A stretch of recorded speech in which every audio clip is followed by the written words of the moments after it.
At first, let's start with the big picture. How is the flow situation looking like? Cameron Brandt, Director of Research at EPFR Global, is now joining in to give us some perspective.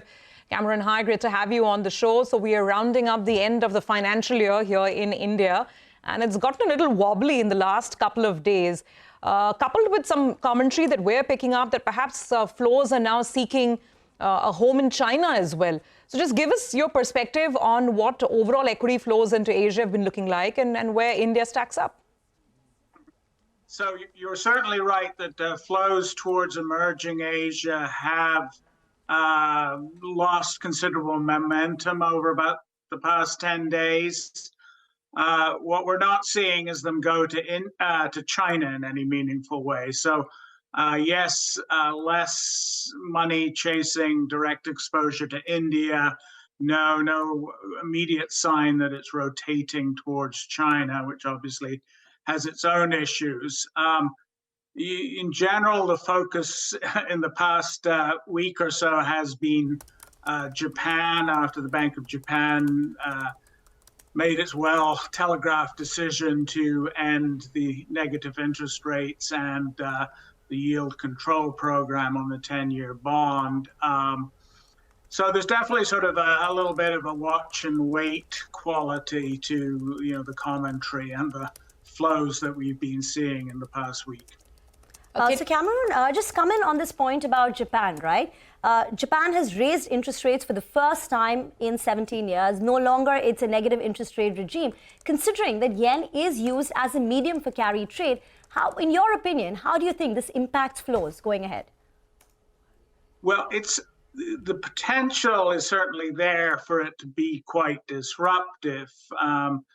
Japanese investors remain pretty interested in overseas exposure, and as you just mentioned, the yen has been a staple of the carry trade.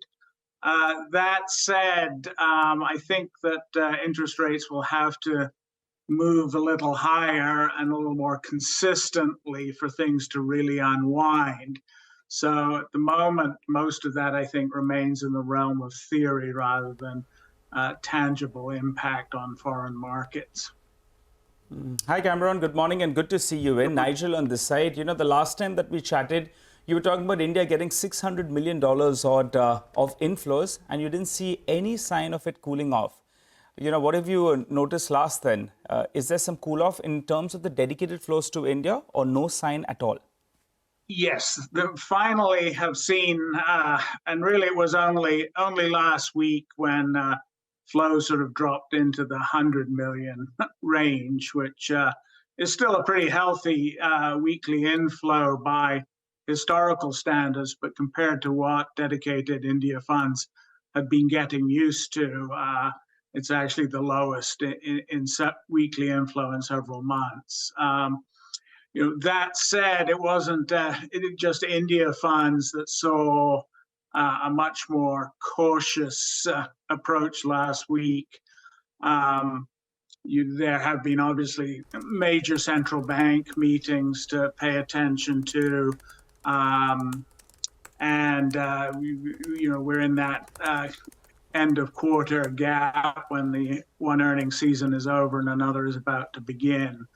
So, the overall picture is fairly cautious, flows at a fairly low ebb. But India is still, though, the height of the poppy is a little shorter than it has been, is still the tall poppy in the field. The tall poppy in the field. Okay, that's a nice way of putting it. Just to sort of, dwell on that point a little more, the slight dip that you're talking about, is that only seen in India dedicated funds, or is it in other funds where India is part of the basket? Can you give us some more color on this, a minor dip? So, yeah. So that was really just in India dedicated funds. Flows to the diversified global emerging markets funds have picked up a little bit in recent weeks, but are still, fairly muted. Within those GEM funds, India's allocation continues to climb.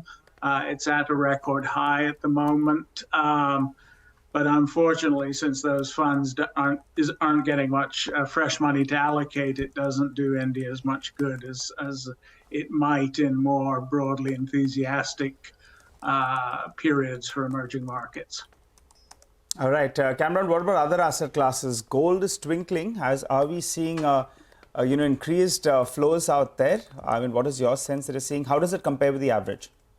Compared with the average, it's been very poor. Gold funds have not been popular, and the obvious alternative has been the cryptocurrency funds. They've been seeing really significant inflows. Now, again, just this past week, past 10 days or so, that has changed, and we've seen a bit of a crossover. So it could be that gold funds will start to do as well as the price of gold suggests. Okay. So, Cameron, to sum things up, would you say it's too early to call if there's any sort of a major trend reversal? Because you're saying this is just, this dip towards India is about a week old.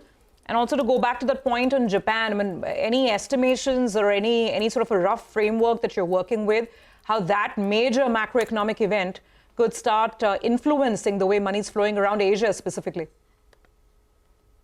The first thing that people will pay attention to, there's a 40-year Japanese government bond auction this week. I think that'll get a fair bit of attention. But I'm anticipating, bar something out of left field, a slightly quieter couple of weeks.